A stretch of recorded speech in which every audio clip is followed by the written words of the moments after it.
Yaliko omulamuzi wa kkooti ensukkulumu era omuwandiisi w'ebitabo kayingo Prof.G.W.Kanyeihamba atiisizza okukoba mu mbuga z'amateeka kampuni etunda ebyamaguzi ku mutimbagano eya Amazon ng'eno esangibwa mu America lw'okutunda bitabo bye nga tagiwadde lukusa. I had no knowledge about them.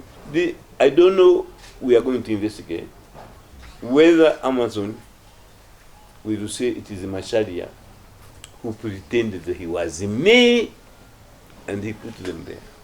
Now the director of Kanyeihamba Foundation has confirmed. Kampuni ya Amazon emanyiddwa ennyo olw'okutunda ebintu eby'enjawulo ku mitimbagano era nga y'emu ku kampuni eŋŋanze ennyo ezimanyiddwa okwetooloola ensi yonna. Okusinziira ku Kanyeihamba, ekitabo kye kikwata ku mateeka n'ebyobufuzi bya Uganda okuva mu 1994 n'okutuusa olunaku olwaleero nga yakituuma Constitutional and Political History of Uganda n'ebirala. Yabyekangidde ku mutimbagano nga kampuni ya Amazon ebitunda buwanana bwa nsimbi era ng'abantu bangi babyettanidde. Wabula nga ye omuwandiisi agamba nti tafunangamu wadde omunwe gw'ennusu. The repairs is forever display of those books on Amazon.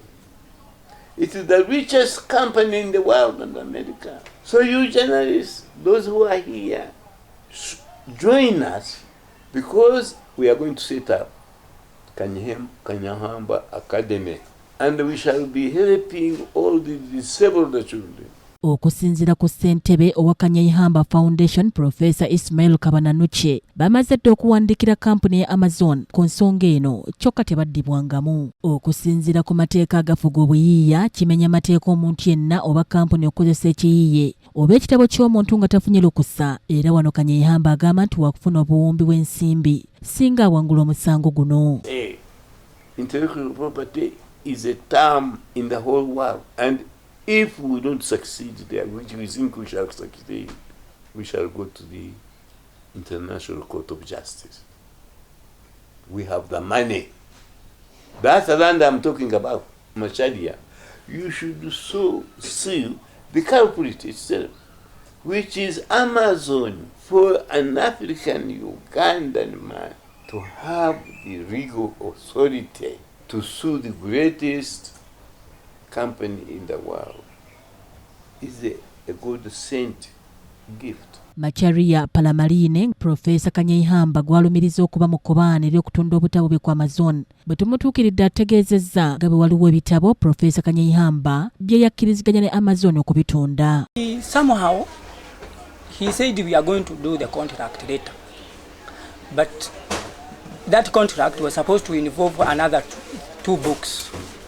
Now, during the making of those other two books, he said he does not want to see us anymore. So that's how we ended up there. But we did not steal the books from him. There are emails to show that he sent us the books and what we had agreed up to that point. Ono gwe tusanze ku ofiisi ye mu Kampala agamba nti Profesa Kanyeihamba waddembe okugenda mu kkooti era baakwesangayo. Publisher after publisher, you can't go accusing one person for all your books. All the rest of the books in Amazon are not published by palamaliine books. They have their own publishers.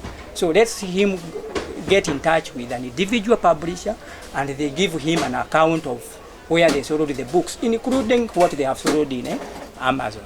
Omulangira Junju Moses yakusakidde eggulire lino ku Rocket TV amalindirire.